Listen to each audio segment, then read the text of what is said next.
Andrea from the team at We Love Baking. Today I'm going to share with you how to make lemon and blueberry scones. Let's get baking. So today, to make my scones, I'm going to be using Tate Lyle sugar. We're going to start using granulated sugar for making the scones, and then later on we're going to use icing sugar for the glaze that we're going to put on top, the drizzle. So for my scones, I'm going to use granulated sugar. I've already got it measured out. This is 3 tablespoons worth. You don't use very much at all when making scones. That's going to go into my bowl. So one of the reasons I love using Tate Lyle sugars is because they use cane sugars when making all their sugars, and that gives you a really lovely sweet flavour without any bitter aftertaste or anything like that. So into my bowl, along with my sugar, I'm going to zest a lemon. Zesting fruit gives you beautiful flavour, so it's always a really good idea. So I'm going to zest directly into my bowl. Now another tip for that, when you zest your fruit, zesting it directly into your bowl gives you not just the skin, the rind of the fruit, but it also gives you really lovely flavour from any oils that are released as you are zesting. So we're going to zest that directly into our bowl. I'm going to put all the zest in because I like it really nice and lemony and zesty. So once you have finished zesting your lemon, we're going to put that aside for a minute. We're going to come back to that because I'm going to use some of that juice. I'm going to get all this zest off the back of my zester too, because that is extra beautiful flavour. So once you've got all that zest off, we're going to put those tools aside for a moment, and now it's time to get stuck in. The best way to get these 2 ingredients combined is to use your fingers. You can absolutely stir it with a spoon, but if you grab a bit of sugar and rub it together, that rubbing it together is going to get all those oils to mix with your sugar, so it's going to give you all the flavour all the way through your scones. So that's all I'm doing. I'm just grabbing a little bit of sugar and rubbing the lemon zest, and you can see how my sugar is changing into being a bit damper and a bit more yellow as it combines with the lemon zest. So that's taken me maybe a minute at most, and that has left me, you can see all my sugar is a bit sticky, it's a bit wet, but it's also gone a bit yellow as it's absorbed the oils and the lovely flavour from the lemon.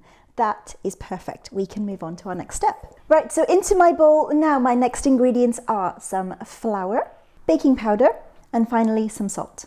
We're going to give this a quick stir together, just a normal spoon, just to get everything combined. So once that's had a quick stir through, we're going to add in some butter. Now again, we're going to get our fingers messy with adding this in because we're going to get stuck in with our fingers and rub this in. So when you rub anything together, like flour and butter, like I'm doing here, you want to make sure that you're rubbing it using the tips of your fingers and not rubbing it on the palm of your hand. So you can see the palm of my hand is relatively clean still because I've not rubbed it on there.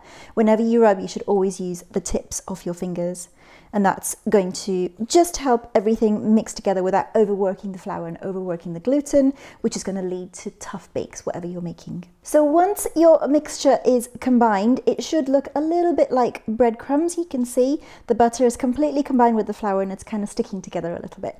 That is perfect. We can move on to our next step. Right, so now I'm going to get my milk ready. So into a jug, I'm going to pop my milk in. And to this, because we're making a lemon and blueberry scone, I'm going to put some lemon juice.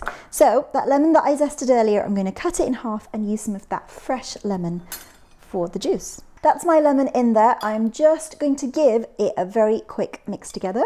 So when you mix lemon and milk together, you basically make a buttermilk, and you can see it doesn't look very nice, but that is my buttermilk. And what that's going to do is it's going to give a really tender texture to your scones, and it's going to make them taste absolutely delicious. So all of that is going in here, and this gets mixed together. I'm going to start with my spoon, and then I will use my fingers again once I can't use the spoon any longer.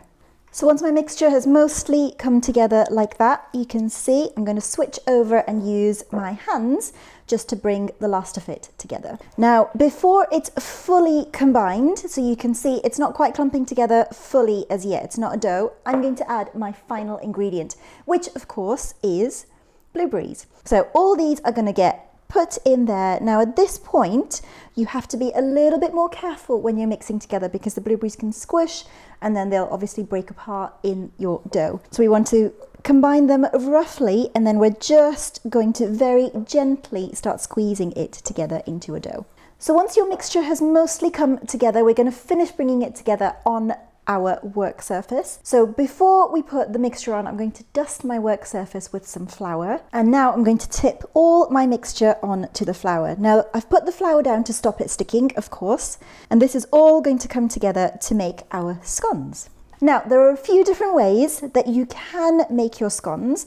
I like sometimes to flatten it out and stamp out individual circles. But today, I'm not going to do that. I'm going to squeeze my dough together into a disc and cut it into triangles. So once you have got your dough out and flattened it roughly into a circle, as you can see, that is probably maybe an inch thick or so.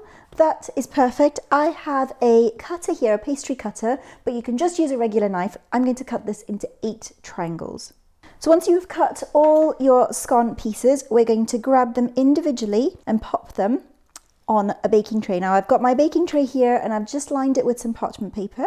So I'm going to pop them individually on my prepared baking tray. Make sure you leave them a little bit of room to spread out and try and help them keep their triangular shape as well. So once you have got your scones on your tray, we're going to give them a little bit of a brush with just some plain milk. You can use an egg wash as well if you want, and what this is going to do is it's just going to help it brown a bit on top.